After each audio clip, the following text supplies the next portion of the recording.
What's up, guys? I'm Deck, And I'm Neil. And I'm Grant.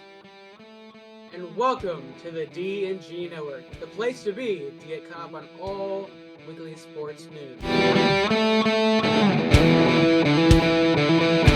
Hello, everyone, and welcome to another edition of the D&G Network. As I'm joined by my great co-host, we have another good edition of sports talk, whether you listen to on YouTube or Spotify. Thank you for tuning in. If you're on YouTube, consider checking out our other socials, which should be on the screen. And also, if you're listening to whether on Spotify or YouTube, subscribe, follow, do whatever thing is necessary, and consider sharing it to a friend, family member, coworker, or anyone you think that would actually enjoy listening to sports. But with that being said, we're gonna go ahead and get straight into it with some NBA stuff, as we got some award talk and some playoff updates as three awards have been handed out already, with the most improved player for Tyrese Maxey of the 76ers, as he improved by 5 points, 3 assists, and 1 rebound a game with much improved defense. Sixth man of the year went to Minnesota Timberwolves' Naz Reid, who narrowly beat out Sacramento Kings' Malik Monk by 2 first place votes. He came off the bench in 67 out of the 81 of 82 games he played this season, averaging 13.5 points, 5 rebounds, and 1 assist per game. And the third award that was given out, to no one's surprise, being Clutch Player of the Year, is Steph Curry, as he took home the newest NBA award, as he led the league in several clutch categories, including points at 189, 3-pointers with 32, and field goals made, which is 59, hitting 49.6% from the field and 45.7% from the 3-point range and 95.1% from the free throw line. So I'm going to go ahead and give the question to Neil. As speaking of new awards, what award should the NBA add next? Examples include Comeback Player of the Year, Offensive Player of the Year, Co-Star of the Year, Pass of the Year, etc. Yeah, Dakota, I think if I had to pick an award from that specific category, I would have to go with Comeback Player of the Year. I think it's just an award that I really enjoy because you get to, uh, celebrate players that, went through some tough times like Dak Prescott when he broke his ankle, Alex Smith when he completely broke his leg, and just just in the NFL and then in the NBA, a lot of players get injured a lot, and it would be nice to celebrate them being able to come back from that, and even if they don't have their best years ahead, but still be able to play basketball again. It's something that I've always enjoyed, so I think that would have to be my pick for sure. So yeah, what do you think, Grant? I agree with you. I think Comeback Player of the Year would be interesting. And I mean, obviously, other sports have it: baseball, football. I think even hockey has one. And it's just nice to hear all the stories about how players are able to overcome all the injuries and stuff that they have on and off the court or field or ice. But I'm actually going to go with the Offensive Player of the Year because I think it would add an interesting dynamic to the NBA where you could have a player like Jokic or Luka who may not be the best on defense and they can win Offensive Player of the Year, but a player who brings the value on both sides of the ball, kind of like Shea, gets the MVP because without his defense and without his offensive contributions, the Thunder are probably not as good as they are. Yeah, those are some pretty great points. I agree with both of you completely because stuff like Co-Star of the Year and Pass of the Year.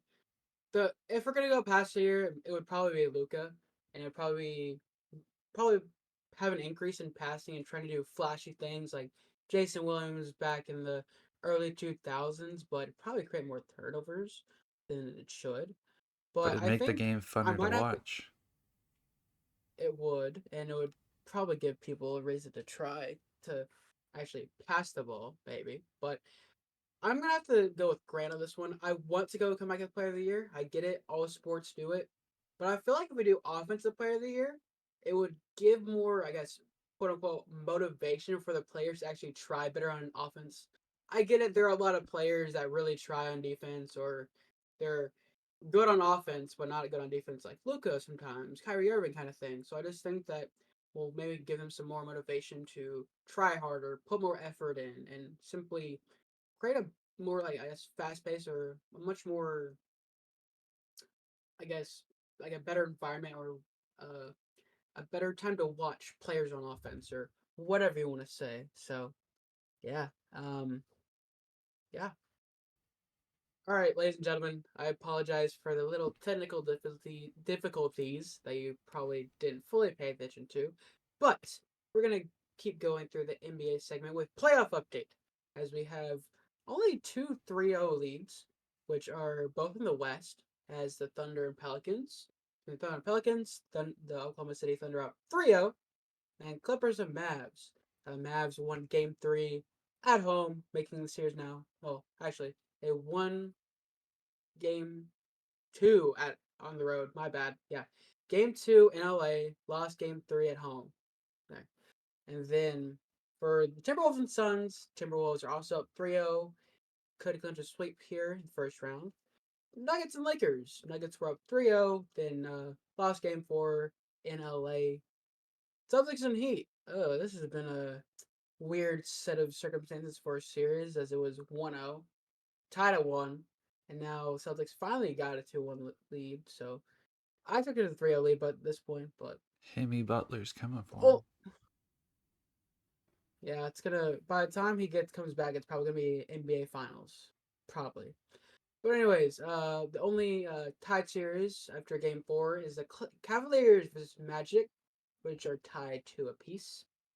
Bucks and Pacers. Pacers, surprisingly, well, probably surprisingly to some, have a 2-1 lead over the Bucks when they took Game 3. Since apparently Damian Lillard doesn't have enough defense without Giannis, so there's that. And then the Knicks versus 76ers, who had a 2-0 lead over the Sixers. The Knicks gave up Game 3, so it's now 2-1. So, with that being said, I'm going to ask this question to Grant to start. Is which series of these is the most surprising so far? That's kind of difficult. I'd probably say the Timberwolves and Suns. I mean, I know the Suns were the 6th seed, I think, right? They barely avoided the play-in. But I'd expect them to win at least one of the first 3 games, but now they're facing elimination. And if I'm not mistaken, isn't all 3 of their big 3 actually playing right now? Yes, including Grayson Allen, who they just paid not too long ago. Oh, the crotch kicker. But yeah, I think it's just wild how the Suns haven't even won a game yet. It's just like, what are you doing? What are you doing? Yeah, I mean, I can't disagree with you there. That's who exactly what I was gonna say was I think we almost I can't even remember. I think we picked the Suns to move on in our little draft thing, or at least thought it was gonna be pretty close. And it looks like they could very well get swept. So certainly disappointing there. I think the other one, maybe you could say the Lakers a little bit. They were going out bad until they lost last or until they won last night. But I'm not sure if that's super surprising because the Nuggets are definitely better than Lakers. So I don't know, but yeah, definitely the Suns. I think the Suns is the most shocking. Yeah, pretty good. I mean, obviously the Heat winning a game against the Celtics was pretty shocking, but the Celtics will win that. Sorry, guys, you had your team that you decided to go all the way. They Well, lost to to Jimmy be Butler, so fair, we decided that before Himmy Butler got injured. You gotta say his exactly. name But right, Neil. Himmy, not Jimmy. Himmy. that was bizarre. But what do you think, Dakota? Yeah, for me, all these like a lot of these outcomes to where they're at when it comes Lakers being not the Lakers, the Nuggets being up 3-0, Timberwolves and Thunder being up 3-0, not really too much of a surprise to me.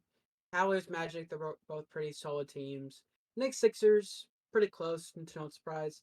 I could say Bucks versus Pacers, but Pacers have proved that they can really provide a case of at least getting to the second round, and the Bucks apparently seemingly can't play without Giannis to lose 2 games now to the Pacers. So I think for me, it's probably Celtics versus Heat in terms of how the games have gone. Where I'm pretty sure game 1 and 3 Celtics won by at least 20 points, and they gave up a seemingly close game against the Heat in game 2. The reason that's surprising to me in terms of the Heat winning is that they did that without their seemingly best player in Hemi Butler. So it's like, so they all know how to play without him. And when you had him around the time to get injured during the play-in, y'all kind of lost the game. So it's like you can play good without him, but you've lost 2 games in the series, both in a seemingly blowout fashion. So just the results of the 3 games so far has been very interesting to watch for me. So Yeah, thank you with for that being pronouncing Hemi Butler's name right. Cough, cough, Neil. But Working on it. the Bucks and Pacers series, I don't think is really surprising because I don't think if you remember, we did pick the Pacers to move on before we even knew Giannis was out.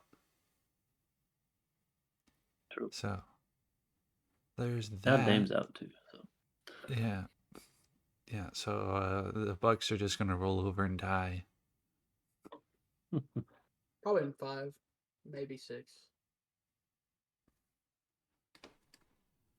But with that being said, I've enjoyed talking about basketball, but it's now time to go to our playoff update in the NHL as I hit it over to Grant. Thank you, Dakota.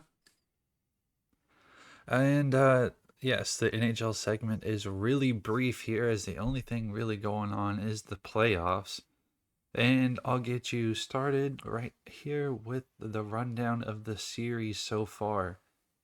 After last night's overtime winning goal from Wyatt Johnston, the my Stars are boy. now back in the Yes. series, only trailing 2 games to 1. The Avalanche lead the Jets 2 games to 1. Canucks lead the Predators 2-1. Oilers lead the Kings 2-1. Panthers lead the Lightning 3-1. Bruins lead the Maple Leafs 3-1.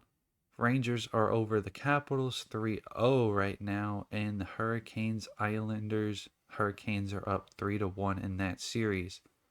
So I will ask you guys the same question we just went over in the NBA. Which of these series is the most surprising?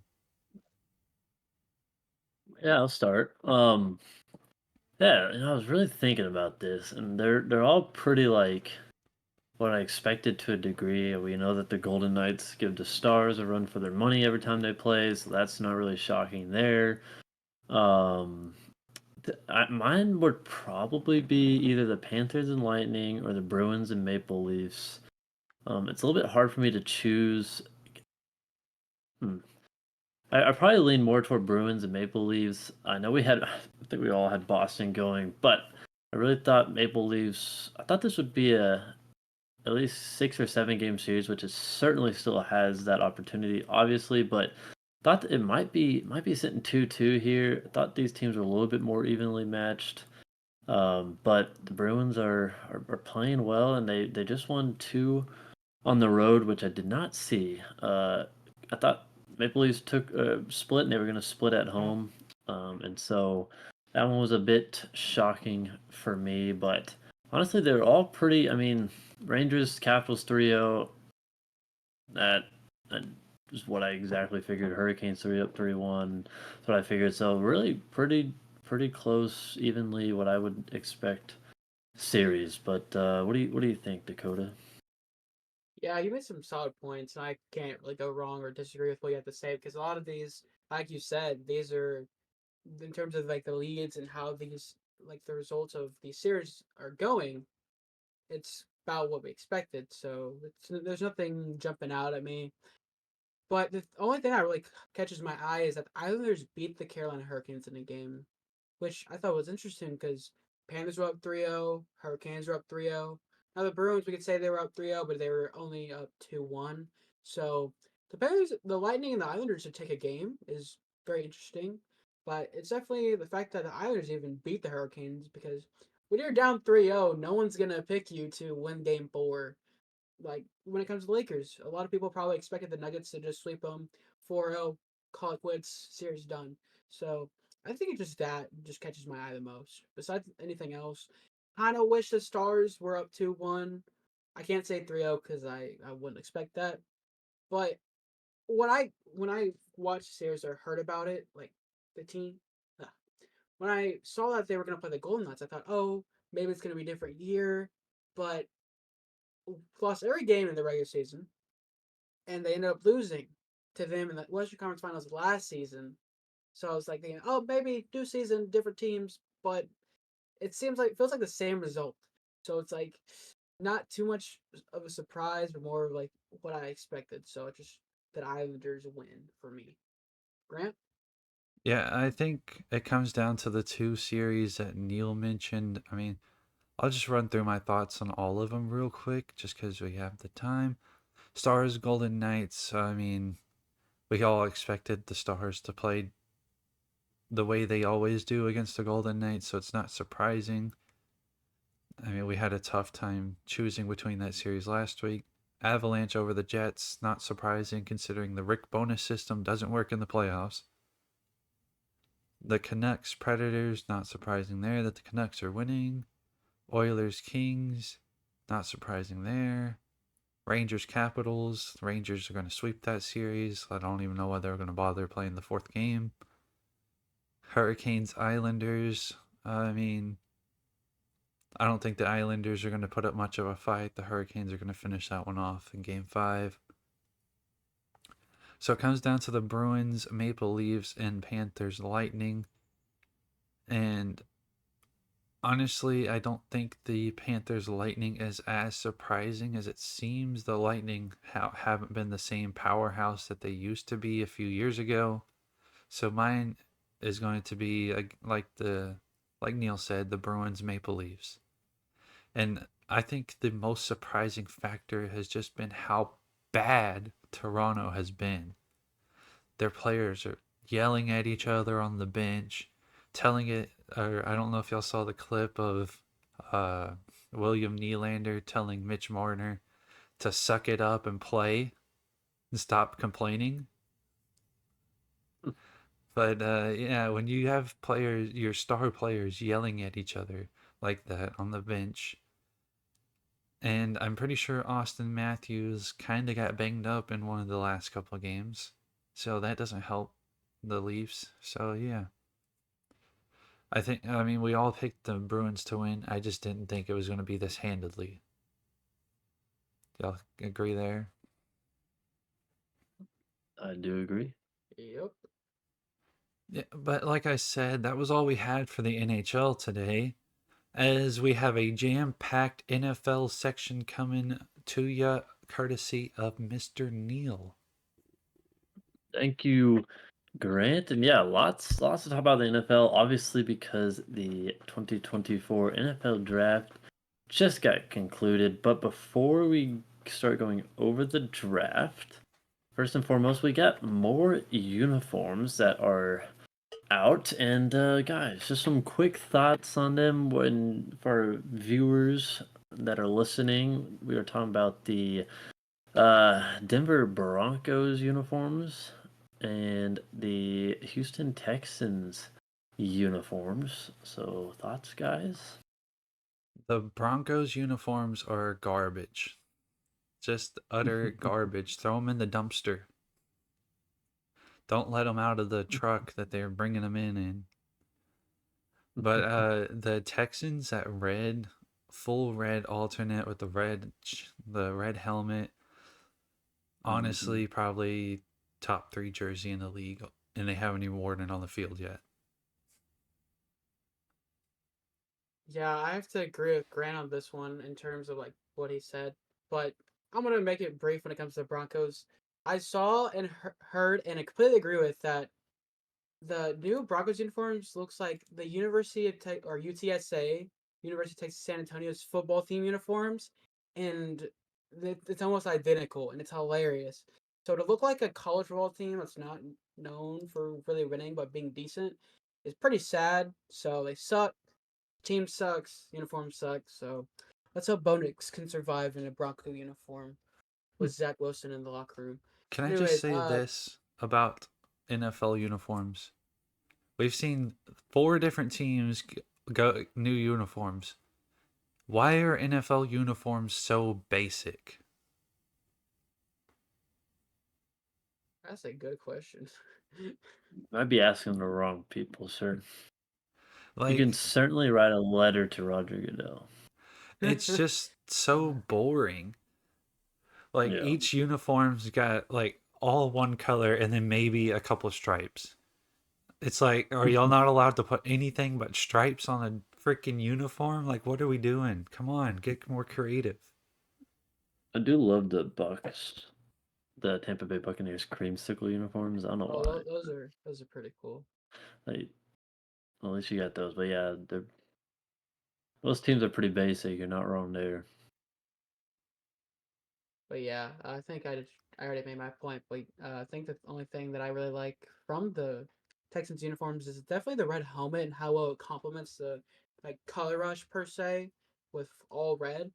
And I think the font could be a little bit different, maybe, but overall it's a pretty solid uniform. Definitely upgrade for alternate uniforms. Nothing too crazy for the primary uniforms to me. Yeah, I think you guys nailed that right on the coffin. Not going to add too much thoughts into that. I'm going to move on. And speaking of the Broncos, they have received quarterback Zach Wilson and a 7th-round pick from the Jets in exchange for a 6th-round pick. And just some stats of Zach Wilson, real quick. He's thrown for 2,270 yards, 8 tutties, and 7 interceptions in 11 starts with the Jets, and that was for last season. So a high draft pick a few years ago. Obviously, a lot of people were high on him. He, to be fair, obviously did not pan out for the Jets, but will it pan out for him in Denver? Probably not, but what do you guys think? The only thing more trash that's going to be on the Broncos field than their uniforms. Alrighty, thank you, Grant, for that. Dakota? Yes, he's gonna go. No, I just gotta agree with Grant and move on. Uh, on all seriousness here, where does he rank on their QB charts? Because don't they have Jarrett Stidham? They have Bo Nix now, and or didn't they have one more quarterback that was kind of I in the can. Zach Wilson, Jarrett Stidham range? There is. I can't think of it. I was thinking Justin Fields, but he went to Pittsburgh, right? With Russell? Yeah, he is Russell Wilson's backup now. Oh, Yeah. y'all like the fourth one. So it's Bo Nix, who's the starter, presumably. Jarrett Stidham, Zach Wilson, and then Ben DiNucci for their fourth string. So, Ben Okay. DiNucci. bro, the go. Oof. Do they have any more below mid quarterbacks on their team? My goodness. They got Just a because you have 3-horse three, race for the backup. just because you have three below mid doesn't make them great. Combining them, but yeah, I can't agree more. Zach Wilson, buddy, should just start getting into real estate because I think that's where he's ending up. And moving on to the Lions have come to agreements with 2 players on contract extensions. Before I get your thoughts, let me just say who they are, and that is a guy that I really enjoy, and that is Amon-Ra St. Brown. He signs a 4-year, $120 million extension. The 24-year-old has posted back-to-back 1,000-yard seasons with 1,500 this past year. This ties him with Tyreek Hill as the second highest paid receiver. And then on the offensive line, who Grant, tell us what are offensive linemen? They're also what? Do you know what I'm saying? Where I'm going with that? No. No. Okay. Dakota? No. Okay.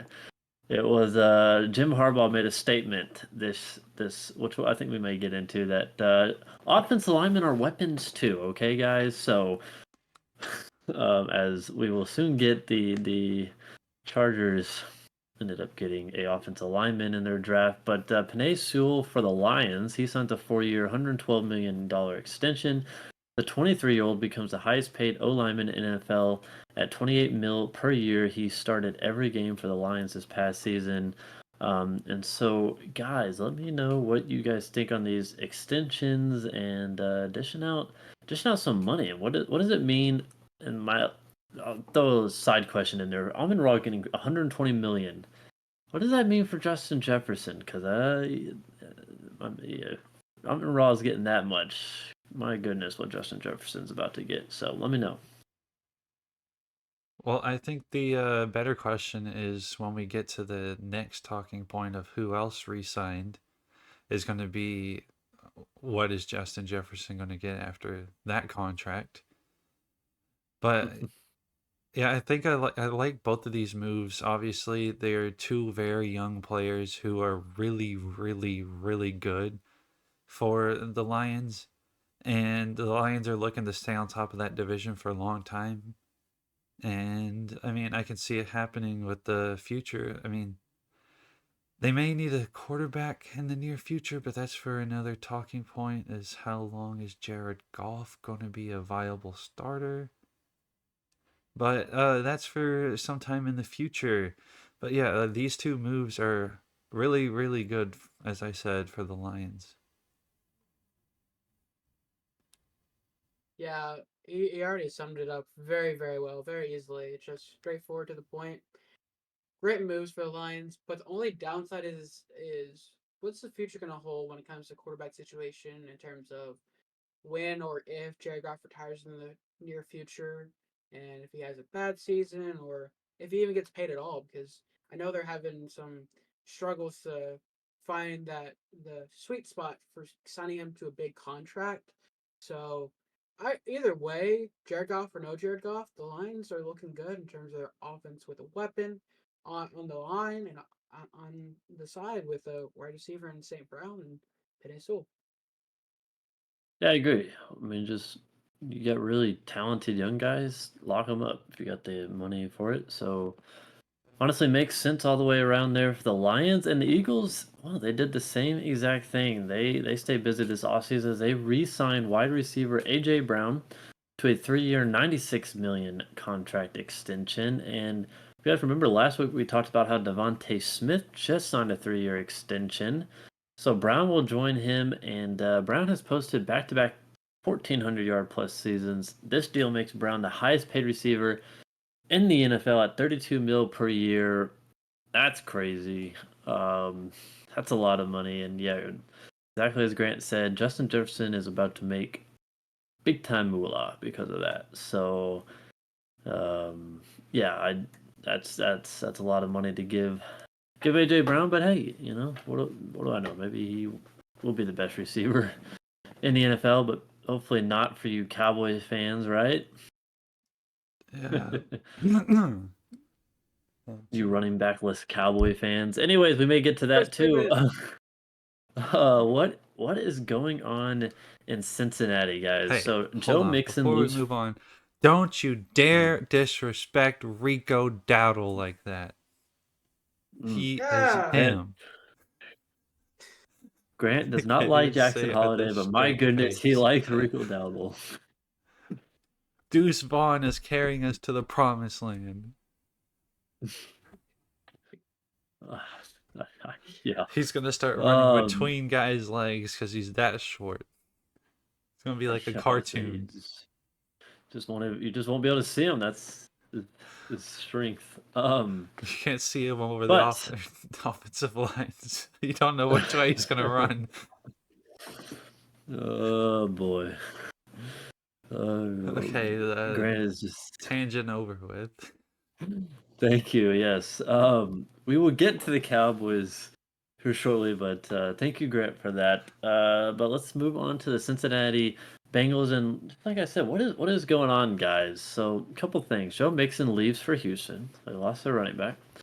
T. Higgins requests a trade out of there, and now defensive end Trey Hendrickson requests a trade. He reportedly wants a long-term extension, and the team and his party have made no headway in contract talks. He racked up 17.5 sacks last year and 53 sacks over the last 4 seasons. So a big part of their defense, a star wide receiver, and their starting running back. All two of them went out, one of them got out. And so, guys, any thoughts on what's going on over there in Cincinnati? Well, it's all obvious. They don't like Joe Burrow. Hmm. Just kidding. I have no clue. I mean, obviously something behind the scenes with the ownership, I guess, not willing to dish out the money it's going to take to keep these guys. And obviously other teams are going to be willing to dish out that money. And why would those players not want that money? Because they're not guaranteed to stay healthy forever.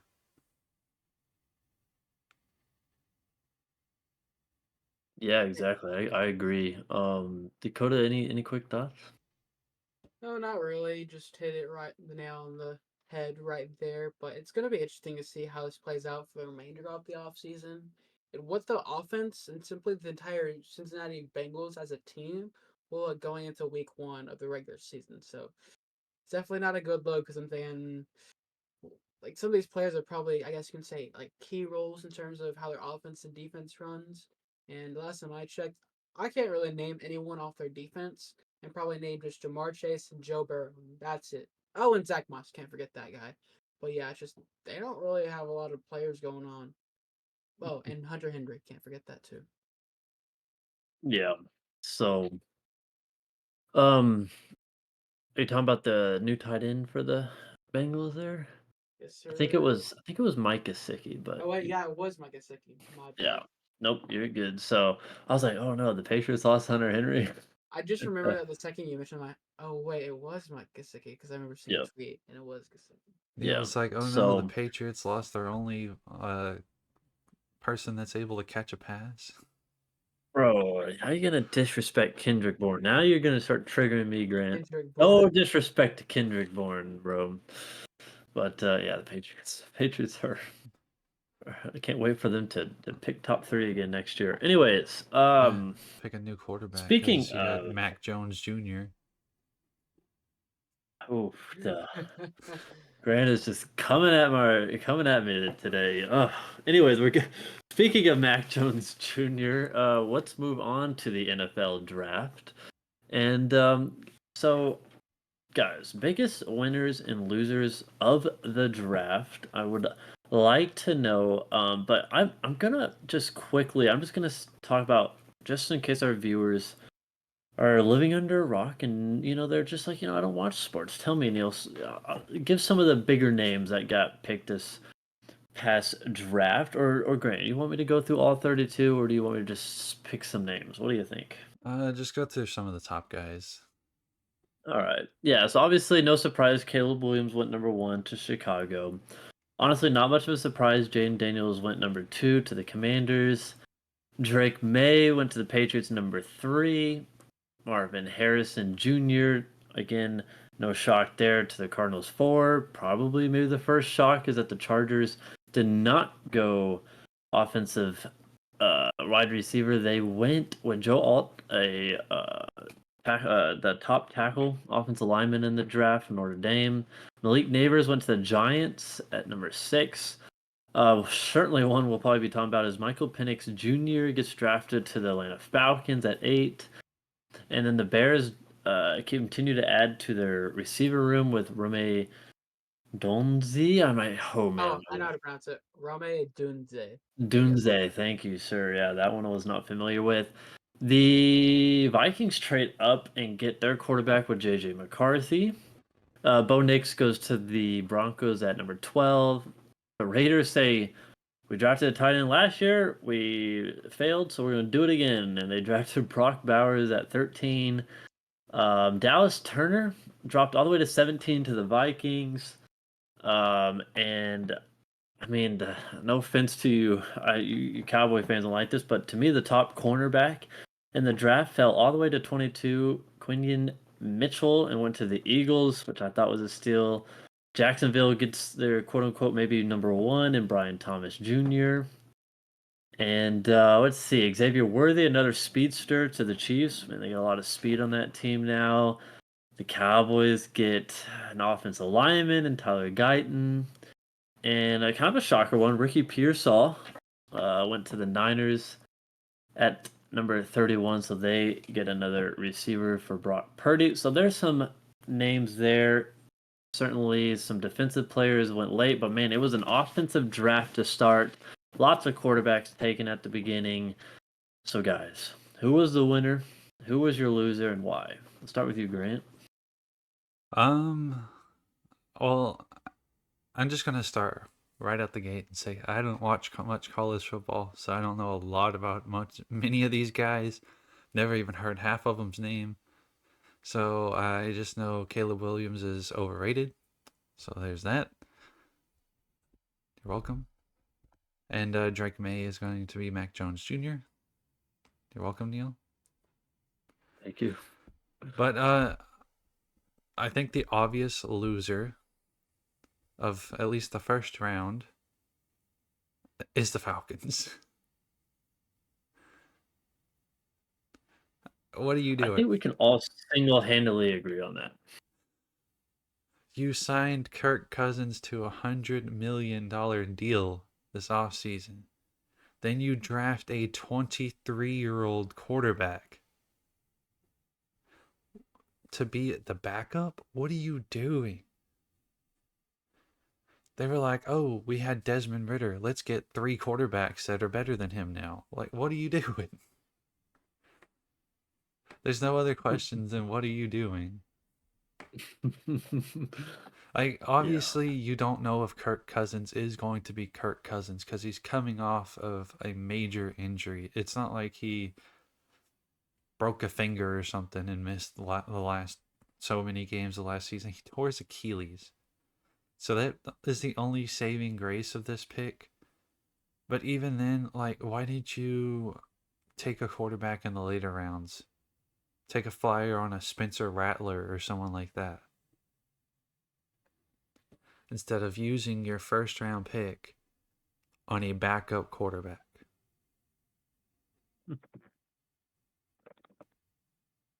Heck, if you were going to do that, you could have traded for Zach Wilson. Yeah, it's. I've been thinking about that pick, and I've gone through so many different scenarios about can I explain as to why the Falcons did that, and I haven't come up with one yet. So I mean, it's it's like I quite said a shocking. couple weeks ago. Eventually, the Falcons were going to need a quarterback. Was this the right time to take one? No. Was it the right quarterback to take? No. Like, I could understand maybe, I don't know how old Bold Nix is, but I guarantee you he's younger than Penix is, right? Mm-hmm. So why didn't you take Bo Nix and just treat him like a Jordan Love situation? Yeah, I think there's a good answer for this pick. Okay, anyway, my winner, I saw a lot of people saying the Steelers had a really good draft. I don't know much about any of the players the Steelers drafted, as I said, but I think the Cardinals really won with the Bears deciding to go quarterback, because that meant all top 3 teams were taking a quarterback. We all knew it. So they got the best wide receiver available, and something they really desperately needed on that offense was somebody who can go out and make the big plays in the passing game. As that offense is kind of looking a little more decent now, as you got the midget himself behind center. Need to get him and Deuce Vaughn on the same team. No one would be able to see him. And then you still got James Conner, and didn't they take the running back out of Texas too? They did.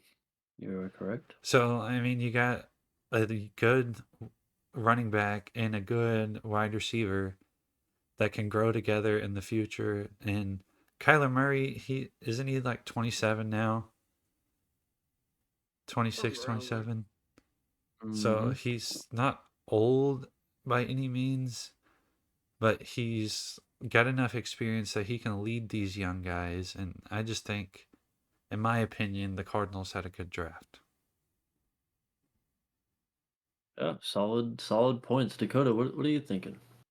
Yeah, for me, it's kind of like I feel like it's kind of all over the place because I think I could. I feel like I don't know. It's just I think for my loser, it'd probably be more of an honorable mention, but it would have to be the Bills. You had an opportunity to draft Xavier Worthy, and you give up that pick and you give it to the Chiefs. How dumb can you be? So obviously you got the wide receiver in Keon Coleman, great, that's good. But it was still a questionable move to trade to a team that can easily beat you, surprisingly, in just about every year in the playoffs. So it's like, why? But I think another questionable thing was Brian Thomas Jr. is why is Jacksonville taking him? Why is Jacksonville taking another receiver? They signed Gabe Davis. That was questionable itself. You got Christian Kirk. You got Evan Ingram as tight end. You have a handful of receivers and a solid overall team. If I were them, I definitely could have considered maybe going offensive line, maybe go defense, but they didn't do that. I don't know. It's just kind of all over the place for me. But I don't know. I have to agree with the whole thing of the biggest loser in a sense is the Falcons. Because it's like, yeah, you get the future, but you have to wait for the future to take place. But I think the true winners out of the draft is definitely in the top five for me. Marvin Harrison Jr. going to the Cardinals, Joel going to the Chargers. Those weren't really surprising, so I think those are some big old winners right there, and for me at least. But for a loser, I don't know. I'm gonna say Bills because of that stupid trading back twice. Maybe the Niners, at least for the first round, because you draft a guy that probably no one's heard of, in Ricky Pearsall. I've heard of him, but he's white and he's a receiver. It's like you already Hey, have a ton of hey, hey, receivers, hey, but then again, Dakota. they're in a questionable position. What does that part got to do with anything? I mean, then again, I only said that because it's like no one really knows who he is. It's like, yeah, obviously felt the need to include it, even though it wasn't necessary. It's just I've probably heard of him, but he's not. He doesn't seem super relevant to go in the first round, at least to me. So yeah, Also, I I don't know. had a serious question here. You mentioned the Bills trading back and then still selecting a wide receiver. Can you name me one other wide receiver on their roster right now? Because I That's cannot. my point. Yeah, yeah. The only person I, Shakir. yeah, that was the only name I could think of. Is Lil Shakir, and that was it. Oh, Curtis Samuel. Yeah, Shakir, Curtis Samuel. Literally no one else. So if I were them, I would have taken Xavier Worthy and not trade back. So If I were them, maybe not trade Stephon Diggs, but Well, I think that relationship with Diggs was dwindling over there. Anyways, you could see that him and Josh Allen were getting frustrated with each other. But yeah, it's well. maybe because Speaking Josh of Allen wanted trading, to run the ball every single time he touches it now. he he does like running it and just He wants getting to be absolutely Lamar crushed. Jackson. Yeah, I mean, I'd have to. I definitely agree with Grant. I think that you got certainly some points, Dakota. I would have to disagree with you on your winner with the Chargers. I think that they're my loser. I think that the Chargers. I'm a big Justin Herbert fan. I've always liked him. He's my fantasy. I'm in 8 leagues in fantasy, and he's my quarterback in all 8. So, which is part of the reason why I don't win a lot. Thank you, Justin. But no, the Chargers are sitting there at 5. Of course, Marvin Harrison wasn't going to drop to you. Duh. But you have Malik Neighbors. I mean, listen, you're coming into the season with Joshua Palmer and Quentin Johnson, who looks like an absolute bust from last year, as your receivers. You lost Austin Eckler. You got a really injury prone J.K. Dobbins, who, yeah, there's not much needs to be said there. So this offense is struggling. I thought, okay, Malik Neighbors is sitting right there for you, a big time player in college. Okay, let's get some offensive power. And you draft an offensive tackle, which I get it. Offensive line is important, but your guy's sitting there for you, and I just don't know what Jim Harbaugh is doing. Then he comes out and he says, "As everyone met, offensive linemen are weapons too," and that just made me even more irritated. That didn't make me feel any better, Jim. So, anyways, I felt like they lost that. Felt like their guy was there to pick. Maybe it wasn't their guy, but just quite disagreed with that selection. Obviously, the Falcons. I can't repeat that enough. That's just the most dumb pick I've seen in quite some time. My winners. I'm gonna go with the Eagles. You're gonna hate me for saying this, but especially that first round pick. I mean, the Eagles last year drafted phenomenally, and I think they've done it again. The best cornerback falls to them at 22. They don't got to trade out. He falls right into their lap. A little longer than a few minutes later. Hey everyone, I do want to apologize for another set of technical difficulties on our part. And with the technical difficulties, Neil will no longer be joining us for the remainder of this episode. But we will be able to carry on for myself and Grant.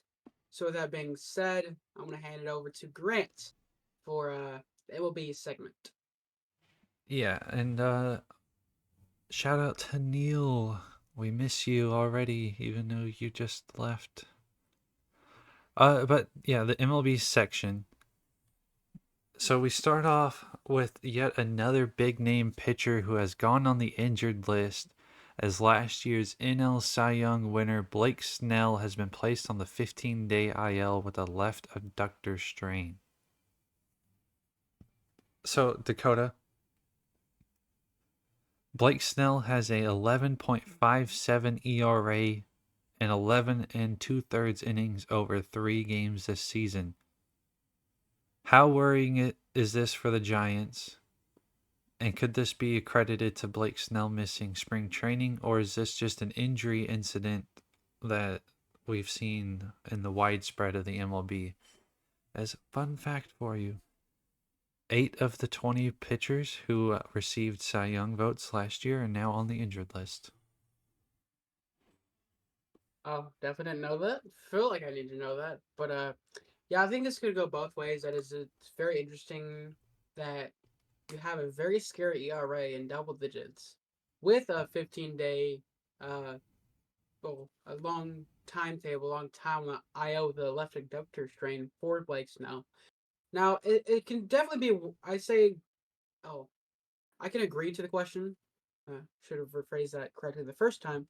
But I'm going to grant about the question, about how it is worrying in the sense of, this is probably your only good, or at least decent, in terms of like how well he did for now this season.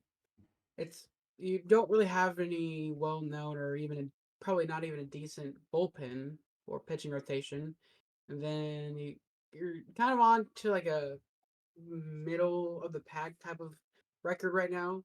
And I think the big thing is for this to be that worrying is because he missed spring training. Now I get it, Jordan Montgomery and a whole lot of other pitchers and batters, whatnot, missed spring training as well.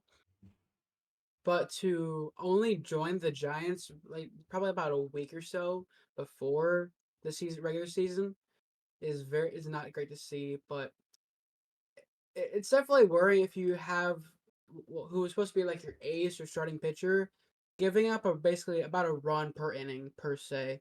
So definitely very concerning. Yeah, I mean, I agree with you. Like, I don't know if it was his bad start that caused him, like, maybe he was trying to overcorrect some things and ended up injuring himself. As I'm pretty sure the abductor is in the hip area of some sort, if I'm not mistaken there. But he could be trying to tweak his mechanics after that slow start and the lack of spring training. So I do agree this is pretty worrying for the Giants. I mean, maybe he comes back, he gets everything all figured out, and he goes back to the Cy Young Blake Snell that we all know. But I think like Logan Webb is having a decent start to the year, and then honestly, I couldn't even tell you any more of their starting rotation, which is not really a good sign. But that being said, Dakota, can you hear it? Can you hear the overrated?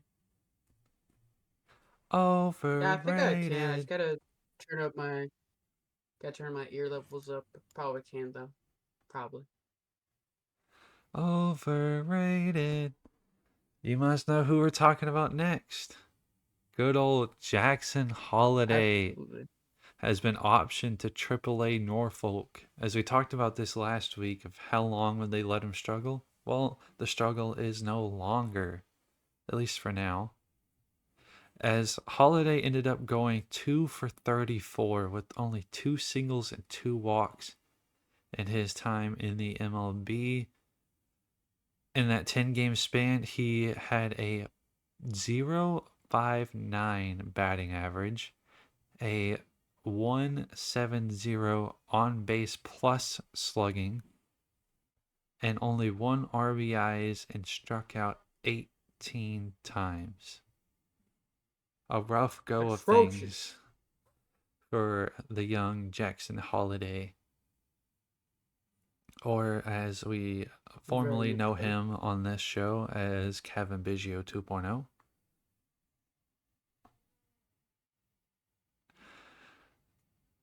Dakota, you got any more thoughts on that?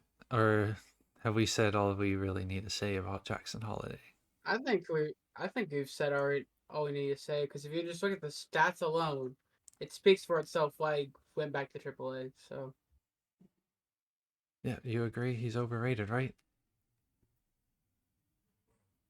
honestly, I don't care, but sure, to an extent, in terms of Yes. they've kind of rushed him. I agree to a certain extent as to they rushed him to get him up to the main roster, considering the fact that, oh yeah, he did great and he flew through AAA this season. But at the same time, while that's great, doesn't mean he's gonna have it translate well to the majors. Yeah. So, on some brighter, well, I wouldn't really say brighter because the two teams that are participating in this, the Astros and Rockies headed to Mexico City for this year's 2-game Mexico City series. Game 1 happened yesterday with Ronel Blanco versus Cal Quantrill on the mound. The Astros ended up taking that one 12-4. As before yesterday's game, both of these teams were 7-19 on the season. Game 2 of the series is today, as we're recording this on Sunday, and at 3 p.m. Central Time between Framber Valdez and Austin Gomber, as Framber Valdez makes his return from the injured list. And Dakota, now that we are 1 game into the series, how entertaining is the series between these two 7 and, well, I guess the Astros are now 8-19 and the now 7-20 Colorado Rockies? I think it'll be very interesting. The thing that I just laugh at, I'm entertained by, is the fact that both of them are at the bottom of the divisions, both in the West divisions of the respective conferences. But I think it'll be very interesting to see how this plays out. Like, yeah, I get it. They both suck. No surprise to anyone. But I think Game 2 will be entertaining, especially since you get to bring baseball to I guess in a way a global audience by doing the world tour.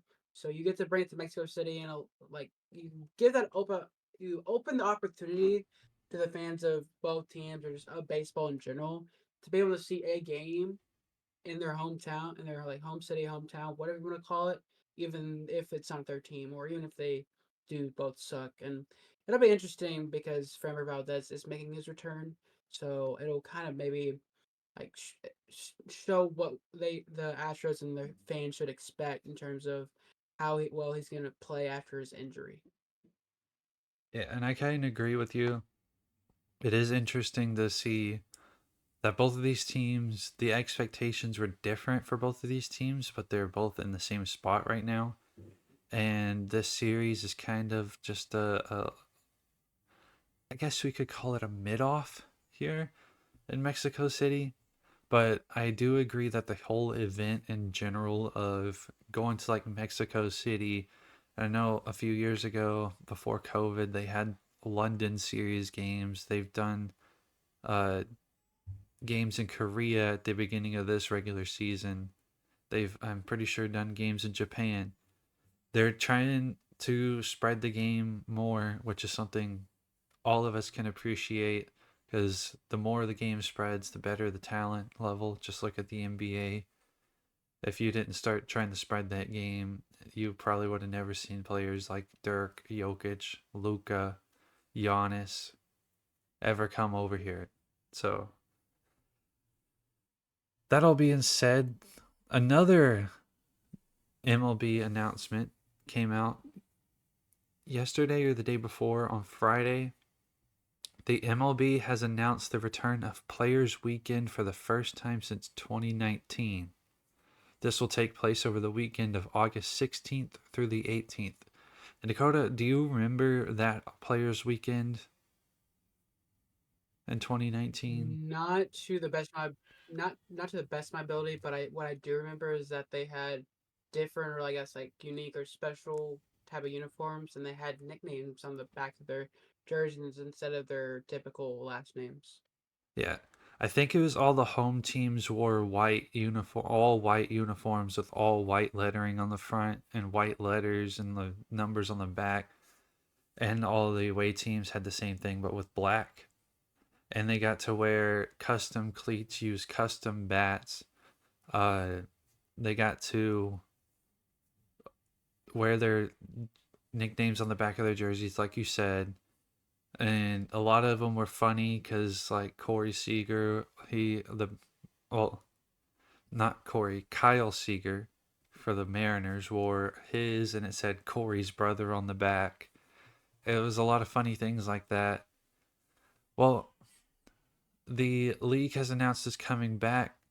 While the players will still be able to use all the custom bats and wear newly designed New Era Players Weekends hats that are new for this Players Weekend, and they will still be able to wear their custom cleats as they are like full time now. There will not be a return of the nicknames on the jerseys, which is kind of a disappointment. Would you agree? Yes, 1,000%. But they did announce that each day of the weekend will have a different focus this year. Friday, the 16th, will be more focused on the players' personalities and friendships with their teammates on and off the field, including what they like to do. Like, obviously, we know Mookie Betts likes to go bowling and everything, so let's take a deeper look into all the different players and what they try to like to do off and on the field. Saturday the 17th will be more focused on the players' charity of choice and their impact in the community. And then Sunday the 18th, the players will have the opportunity to celebrate the people who helped them on their journey to the major leagues. And the Little League Classic will take place on this day in Williamsport, Pennsylvania, between the Yankees and Tigers. As why there is not the nicknames on the jerseys, but there is an interesting twist to the Players Weekend this year, and I think it's just going to be fun in general to see the players get to express some more of their personality and all that sort of stuff. Dakota, you got any extra thoughts on that before we move on? No, not really. I think it's going to be very interesting. I'm looking forward to seeing how well the new era Players Weekend and simply just the weekend in general with the Little League Classic and the meaning and twist behind it. So, Yeah. So now we'll move on to some players' hot starts. I know we talked last week with our special guest about some players who were off to some not so great starts, but there are a lot of pitchers who are off to really good starts this year. As Dakota, my question to you is which one of the hot starting pitchers do you think is the most sustainable for the rest of the year? That's gonna be interesting because I'm just looking at it now. Seeing a lot of Philadelphia, seeing two guys in Boston. Now we can easily say, oh, if their ERA with Reynaldo Lopez and Cutter Crawford, oh, they're below uh, 1 and they'll do good. But I think for me, when I just look at it in terms of records and games started and definitely strikeout, that's like the big thing. Probably more of like Ranger Suarez would probably be the guy to look at. I would say that because his ERA is at about 1.36, 4-0. Hasn't walked many guys. He's only walked 5 guys, and in that span, he's got a whip of .70 and 32 strikeouts. He has given up 2 home runs, but he's only given up about 5 earned runs, so it's pretty low over 33 innings. And yeah, 33 innings, 18 hits, and only 5 earned runs. So I think that's pretty solid, nothing too crazy. But yeah, I think him and maybe have a consideration for Cutter Crawford. I get that obviously he's started 5 games like just about everyone else, and you could just look, oh, he's only got 1 win, but wins are given to different pitchers depending on the circumstances, so it shouldn't be that. But even though he's given up 11 walks, 30 strikeouts, .99 WHIP, 27 and a third innings, only 16 hits, only 2 earned runs, but still pretty solid across 5 games and 5 starts. Yeah, and I agree with you. My sustainable start is also going to be Ranger Suarez. I just think he's been really good this year. He's had really good control of his pitches. And I think those guys like Cutter Crawford and Ronaldo Lopez with those lower ERAs, they're going to inflate and they're going to get into those high threes. And Ranger Suarez, why he's going deep into games, which is the telltale sign to me that he is pitching well right now and that is going to be sustainable because even when he doesn't pitch well, he's still going to be able to go the distance and go those 5 or 6 innings in a start. While these other guys like Cutter Crawford, he doesn't have the innings in these really good starts that he's been having, as he's only been going about 5, 6 innings right now, which means if he gets into trouble, then he's only going to go like 3, 4 at the most, maybe. And then that implodes his ERA. So I think, again, Ranger Suarez is the most sustainable out of these.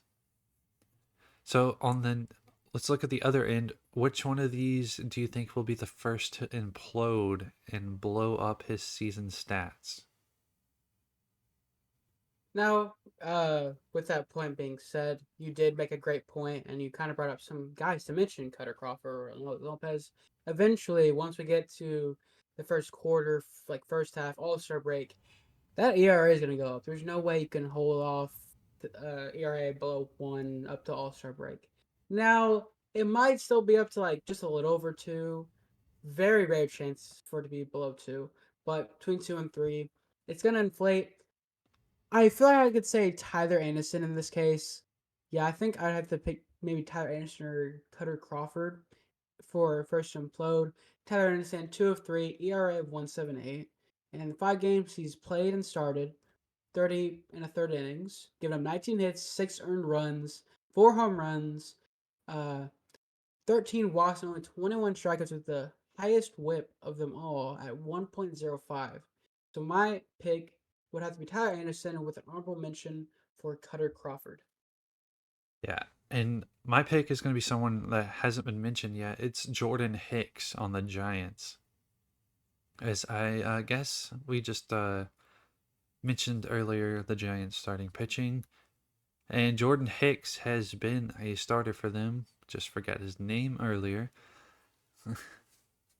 But he used to be I think he got drafted as a starter when he was on the Cardinals, and then the Cardinals transitioned him into the bullpen because he was throwing over 100.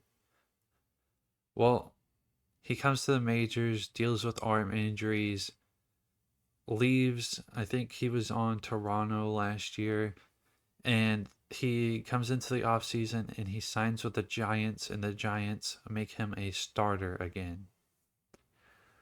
Well, my thought process here is yes, he has a good start to the year, but he only been going about 5, almost 6 innings a start. And eventually, for a guy that transitioned into the bullpen for 4, 5 seasons, that's going to catch up with his arm. And he's going to start getting tired. And when you get tired, you don't throw, you can't locate as well, and you don't throw with as much velocity. I know his velocity's down because he's trying to stretch himself out now. He's not trying to throw 100 every pitch. He's only throwing like 95, 96. But I just think it's just going to catch up to him eventually throughout the season, and we're going to see him start to slow down, if that makes any sense at all. Yeah, I definitely can see that point. And honestly, before you mentioned, I didn't pay attention to that, but I guess I can basically say Jordan Hicks and Tyler Anderson. Obviously, sometimes the losses go to a pitcher that didn't give up a bunch of runs or anything. But yeah, it's just if you look at his walk to strikeout differential, and if you look at his number of innings pitched with only 28 compared to guys like Jose Barros with 36, Ranger Suarez with 33, and then a lot of other guys like basically in the 30s on this list. He's he's just barely like probably in third place, third least innings at 28. So for 28 innings with 5 earned runs and 10 walks, 18 strikeouts is definitely got to catch up to him in probably the next couple games, maybe weeks. Yeah.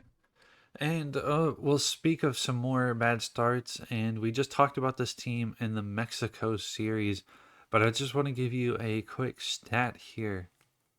Only two, you heard that correct, 2 teams in MLB history that have started with a record of 7-19, which is what the Houston Astros started with, have gone on to be over 500 at the end of the year.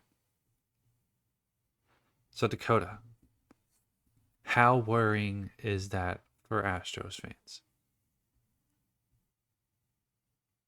If I was an Astros fan, I'd be freaking out and probably like really scared.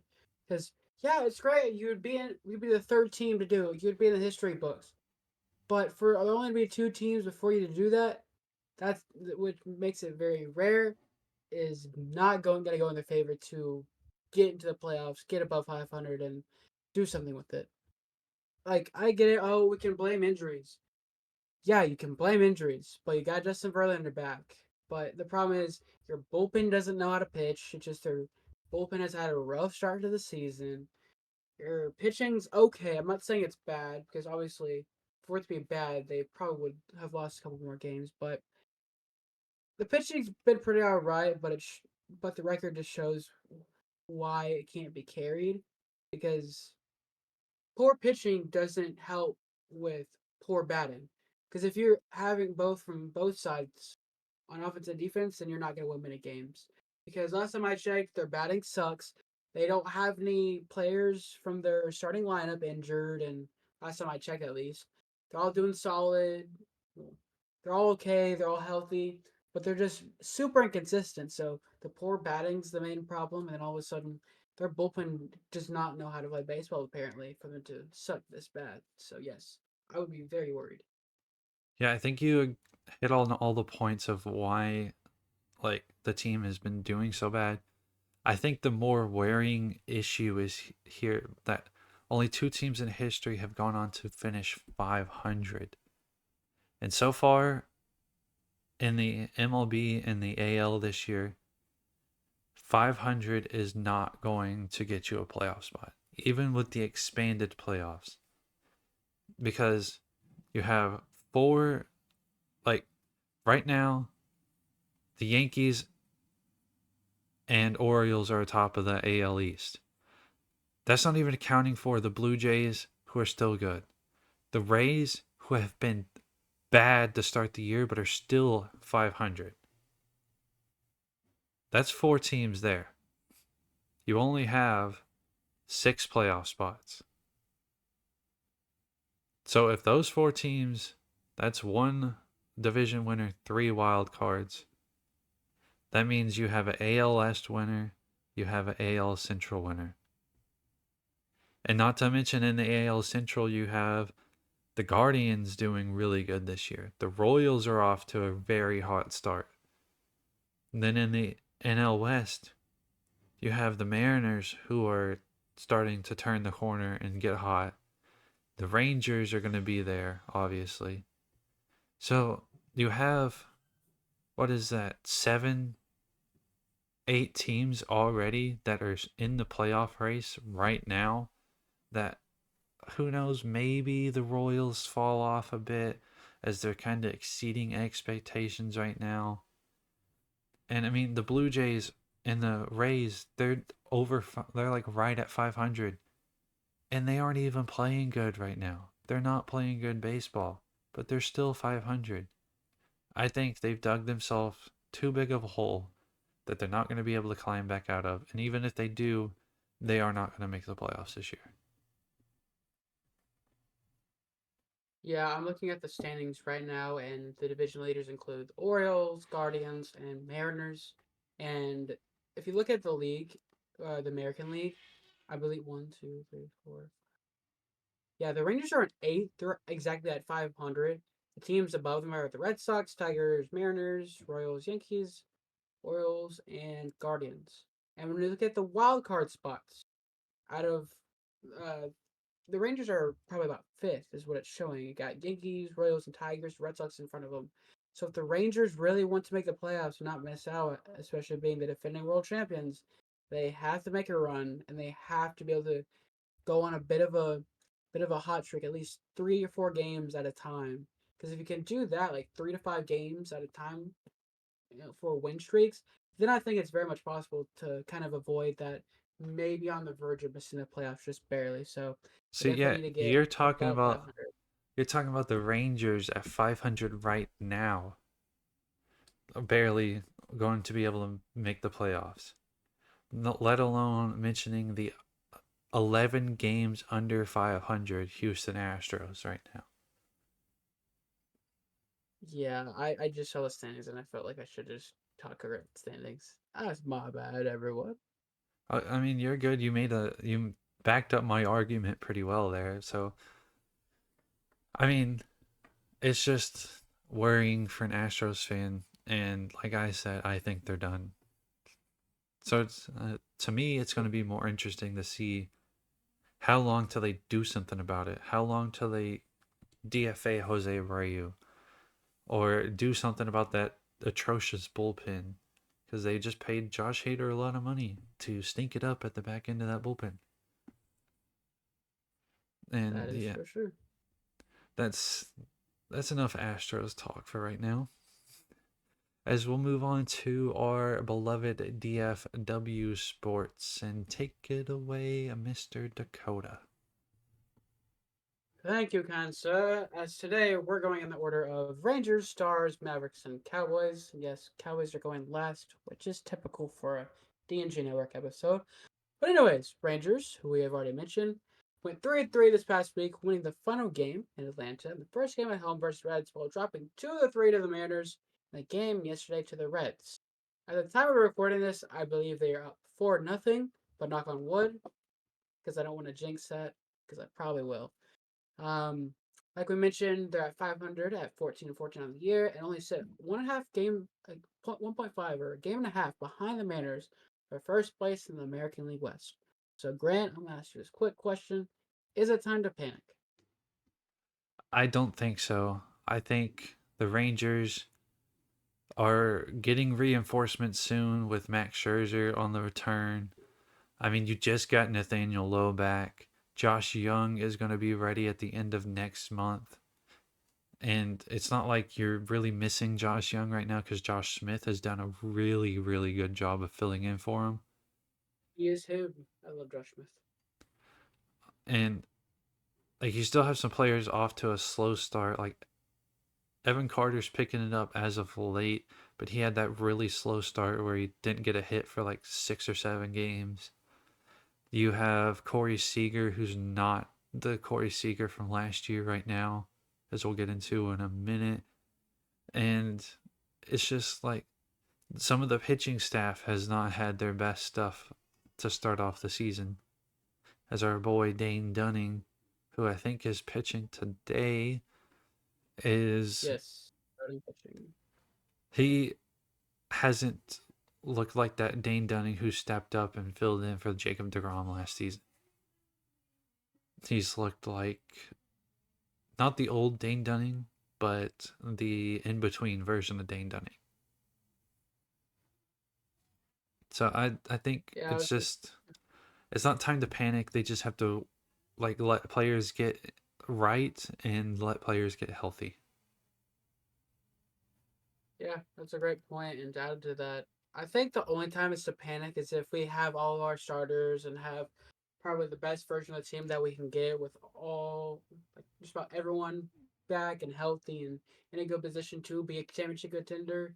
And if you don't do well when it comes like when it's crunch time and you're just trying to barely stay in the playoffs, even with your best team, that's when it's time to panic. So no, as of right now, no. But if we're in the final like month of regular season baseball and you're still on the verge of missing the playoffs, even with your best team, or if most of your team is back and maybe one or two guys you're waiting on to come back. Besides that, I think we're good. And Yeah. something briefly to mention. Oh, do you have an extra point, Grant? No, I was just saying, yeah. I agree. All right, and the one final thing is that the Rangers and veteran starter Mr. Johnny Cueto, or I feel like I butchered Cueto. that, but Cueto, Cueto, have agreed on a minor league deal. The 38-year-old posted a 6.02 ERA and a 1.261 WHIP over 52 and a third innings with the Marlins last season. All I gotta say is that I didn't really know who he was until we signed him, and the only time I've actually seen him play is in a game of MLB The Show. But besides that, any thoughts, Grant? Yeah, I mean, he's past his prime. It's just another depth option in case. I mean, he might be called to the majors, he might not. It just really depends, I guess, on how his like starts in the minor leagues go right now because he's going to get 3 or 4 starts before he gets called up anyway. So, they're just trying it out to have another depth option in that rotation and kind of maybe even a bullpen arm at this point. Yeah, that's a very good point. And with that being said, we're gonna move on to the stars segment of this, and I'm gonna ask for Grant to pronounce his name, but stars prospect, Maverick Maverick. Bork. I don't want to butcher that. Bork. Bork. Okay, so it was Bork. I don't want to say Borke or something ridiculous and make a fool of myself, but yeah. Stars prospect Maverick Bork has been named the MVP, Most Valuable Player of the AHL, aka the main minor league hockey system for the NHL, as he played in 71 games for the Texas Stars, posting 26 goals and 51 assists for 77 points. Any thoughts on that, Grant, or shall we move on? I mean, just congrats to him. Huge for winning that award. I mean, he did make his NHL debut earlier this season as well. He only made it into 1 game and then got sent back down. But him and Logan Stankoven had some chemistry down in the minors. Eventually, when he comes back up, because I mean, he'll probably be on the team to start next season. He got called up for the playoffs now. He hasn't cracked into the game yet for the Dallas Stars, but yeah, I mean, it's exciting to see that we have some young players who have chemistry together and are actually producing. Yeah, great points. Congratulations to Maverick on that. And one final point for the Stars is that the Dallas Stars are currently behind in their round one series against the Vegas Golden Knights 2-1. So Grant, I'm gonna ask you this quick question with a side question of what has been the major problem and how should they fix it? And then I can ask you the second question after I give you the opportunity to answer this one. Well, I think the major problem has been the lack of offensive consistency. And I mean, in that first game, the power or the penalty kill looked pretty terrible, but then they figured something out and they went perfect the last two games on the penalty kill. So I mean, there's not much to say about that now. The defense has struggled at times, giving up odd man chances and stuff, but that really comes down to the offensive consistency and finishing off the chances that you have. Obviously, game one they put up, what was it, 3 goals? They lost 4-3, right? Something along the So lines where they started to come back, but still ended up losing. you've scored 7 goals over the span of 3 games, which is just about 2.5, 2.3 per game, which is not very good compared to averaging almost 4 in the regular season. Like, I mean, Yeah, that's we'll get into like the next question. I'll go ahead and answer right now. Was the mixture of lines yesterday or last night? I think really helped and kind of put a jolt into the system as Johnston was playing with Hintz and Robertson, and it kind of sparked that line to get going. The Duchesne with Ben and Stankoven looked pretty good, and I don't even think we saw much of the Pavelski makeshift line that they threw together, because I saw a lot of Sam Still and Craig Smith, and they were playing with Ty Dellandrea as overtime went on last night. So I think the subs, like subbing out Marchment, who is really either he's on it or he's not. He will go on a point streak of like 15 games and then he'll go on a 15-game pointless streak. So getting him out while he's cold right now is necessary. And then putting in Delandra, who is someone who's got that spark plug factor. He's always ready to go. He may not play the most and he may not be able to. He doesn't really have the most talent wise. He's not really got a great shot or anything but he's got that drive. He's got that I want to be in the lineup, put me in, coach type factor. Yeah, for those of you who probably didn't know what the question was, he answered the question of did the mixture of lines help in game three, or was it Delandre and Smith being subbed in for Fox and Marchment? So yeah, Craig Smith coming in, Delandre coming in with a seemingly cold Mason Marchment was good. All I gotta say is I kind of enjoyed it. It was either game one or game two, but the way Mason Marchment scored a goal, got some big hits, really seemed like the only Stars player that knew how to play hockey. It's pretty enjoyable, but it wasn't a win. But either way, it's pretty fun. And yeah, that'll basically do it for Stars talk for now. As we're gonna get into some Mavericks talk. And before I get into that, at the time of recording this, the New York Knicks were down by 2 points, 90-92 in the final 25 seconds, and they came back and beat the Sixers by 5 points. So now the Knicks are up 3-1 in their 7-game series.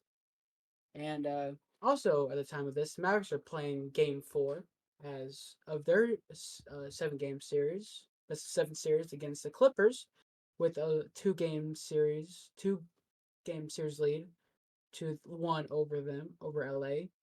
And with that being said, Grant, what do you think they need to do in order to close out this series against the Clippers? I just think they need to continue their defensive focus. The offense is going to come naturally, especially to a player like Luka, and then you have Kyrie, and you have all those shooters around them. They built a pretty good offense to where Luka and Kyrie can handle the ball, find open shooters or players that drive to the net like Lively and Gafford. But I think they're focused really going to be on stopping Harden and Paul George, and I don't know if Kawhi's back yet. Is he back?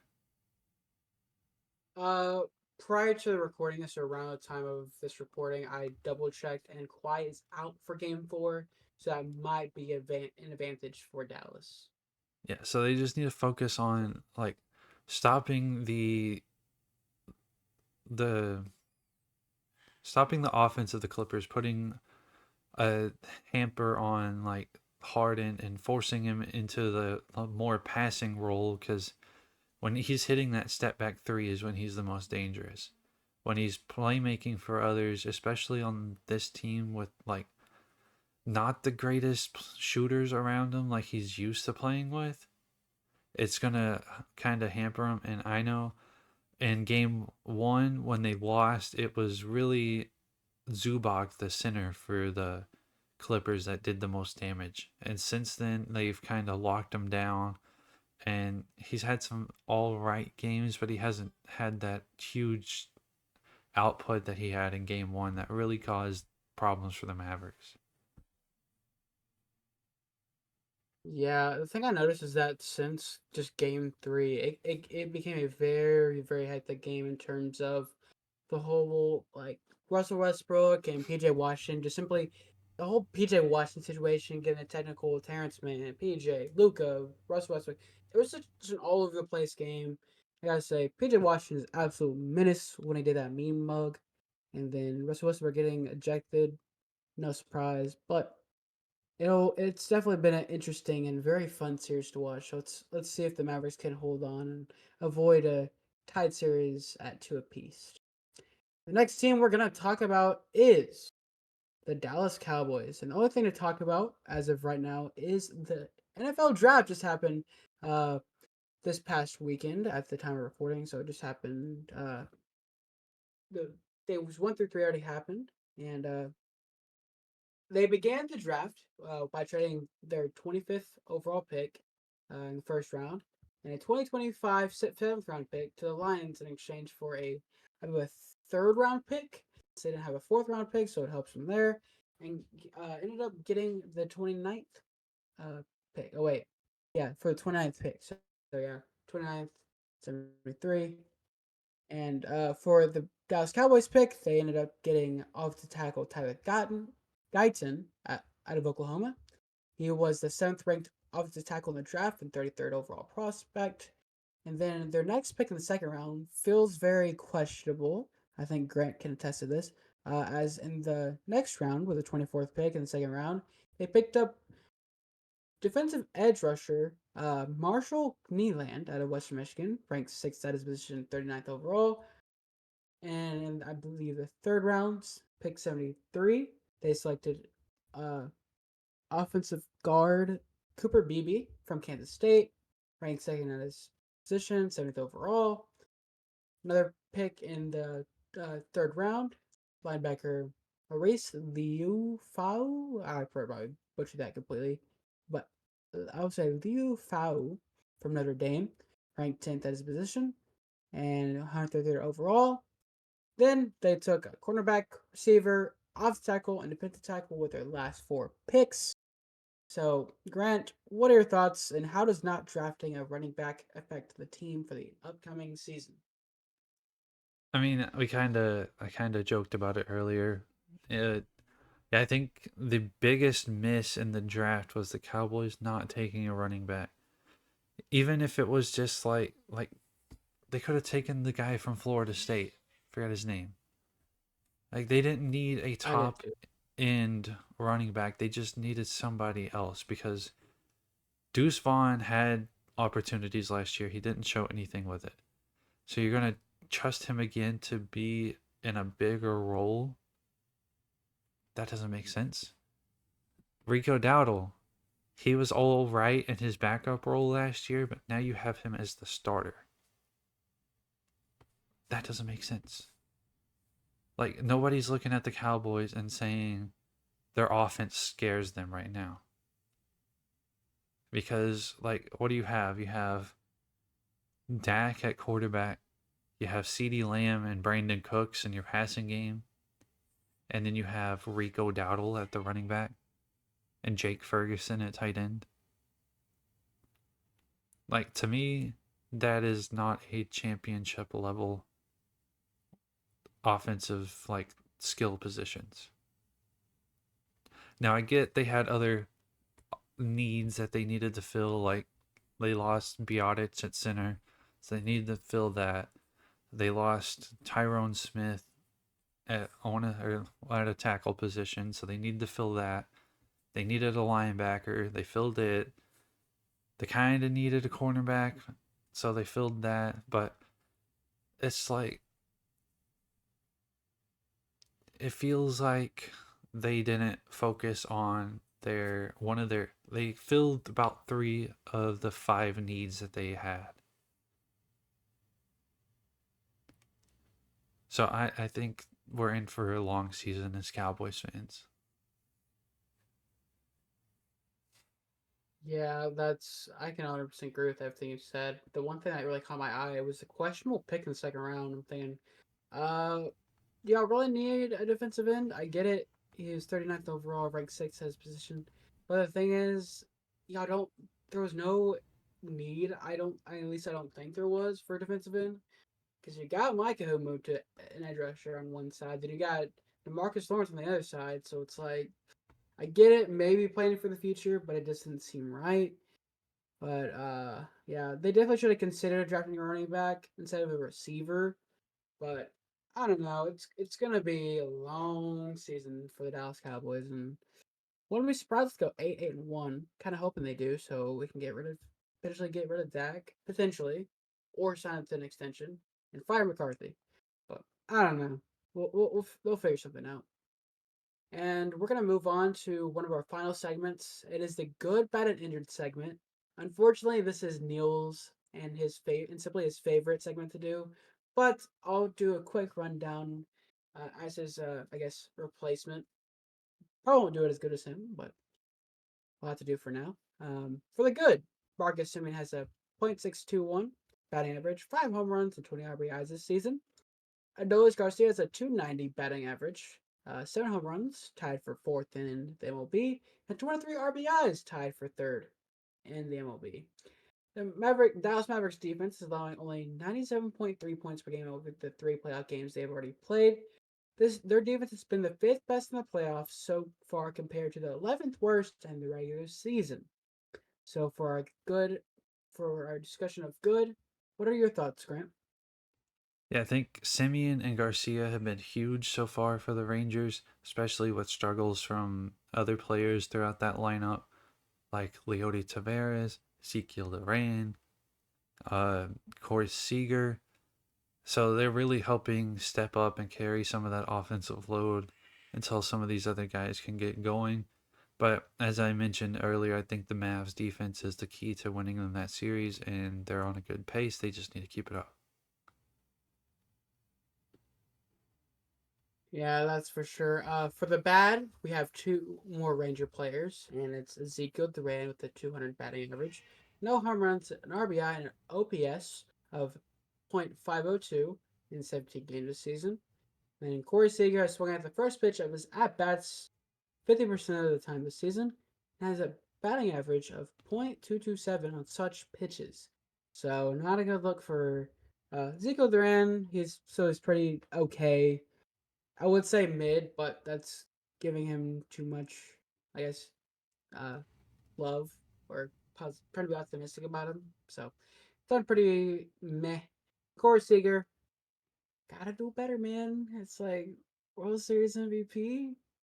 So, I think he has a chance at AL MVP if he can slowly, by the time we get to All Star break, turn it around. Before we get to probably the best segment, at least not in my opinion, but also in the opinion of Grant, we got the injured. as reliever Josh Spores has been activated off the IL. Grant Anderson which means Grant Anderson has been optioned down to a AAA round rock. Max Scherzer made his first rehab start on Wednesday, throwing 2 1/3 innings and 52 pitches, as well as 40-pitch live batting practice later in the week. I believe that the next goal that they were trying to shoot for when I was watching the game the night before this recording was in the 8-4 loss against the Reds is that they were probably planning on doing 60 pitches, so it'll be interesting to see. And then before I get Grant's thoughts, Cody Bradford's timetable has been pushed back to late May as doctors have discovered a, quote, very small stress fracture on one of his ribs in his back. So with everything we've mentioned from bad to injured, you have any thoughts, Grant? Yeah, I agree with you. Corey Seager just needs to be better, and maybe if he took a more patient approach at the plate, he would have better results. Ezekiel Duran has been terrible. At least we're not really relying on him to play every day. It would be nice for the days that he does have to play, in case he comes in, to give Nathaniel Lowe or Corey Seager or Josh Smith or one of the outfielders a day off. He would actually perform a little bit, but that's not really a main concern right now, considering that you have people starting over him in those positions. But I think it's huge that the Rangers are starting to get healthy with Josh Spores back, Max Scherzer working towards coming back. But Cody Bradford being delayed a little bit kind of sucks. He was having such a good start to the season. And, I mean, it pushes the timetable back a little bit, but at least it didn't push it back a major amount of time, as now he's set to come back around the same time Josh Young is set to come back. But yeah, I think it's huge that they're starting to get healthy, and obviously you're going to have more reinforcements coming down the line with Maley, Jacob deGrom, and yeah. Yep, some great points from you. And with that being said, I'm going to go ahead and head off to you for the boat trip of the week. Thank you. And as we all know, Captain Dwight Powell calls the shots here on the boat, as he has announced that Yanni Hockenpah, his good buddy Jose Leclerc, and newly added Leody Taveras will remain on the boat, as Taveras, since being put on the boat, went an astounding 0 for 11 with 3 strikeouts and only 1 walk. So yeah, not good numbers, and he will remain on the boat.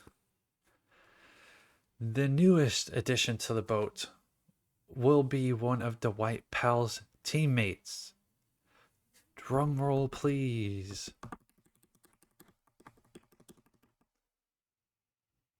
Josh Green from the Dallas Mavericks will be joining Dwight Powell and his buddies, as Josh Green is averaging 4 points per game, 4.3 rebounds per game, and 0.6 assists per game in the Mavs' 3 playoff games so far.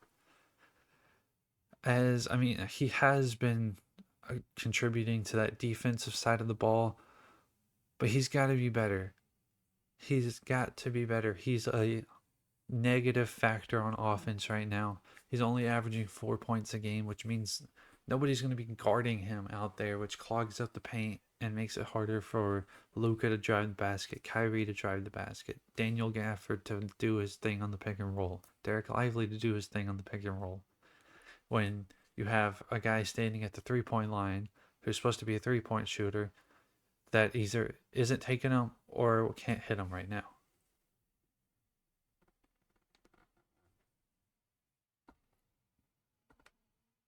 Yeah, that's a very solid and great point. And yeah, obviously he's done great on defense, but honestly he could clearly be doing better on offense. So Josh Green, get good, buddy. That's spelled with 2 U's. G-U-U-D. But with that being said, that'll conclude today's episode, and simply the first episode where you get to see our faces for an episode besides some other videos on the channel. depending on when they come out. But yeah, first episode for our podcast with Facecam. In terms of this podcast, whether you're listening online on Spotify or YouTube, watching on Spotify or YouTube or whatever, or however you're just basically tuning in, thank you. We can't do it without any of you.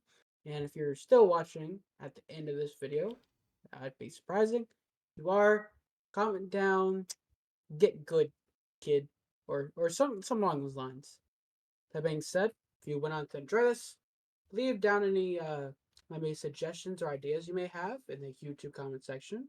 Consider following all our social medias that should be on the screen that you're looking on, or basically our YouTube, Instagram, Spotify, MySpace, whatever we're on, you can check out.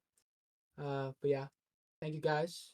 I've done enough talking today. I don't need to ramble on too much. So, that being said, I'm Dak. And I'm Grant. And this is the D&G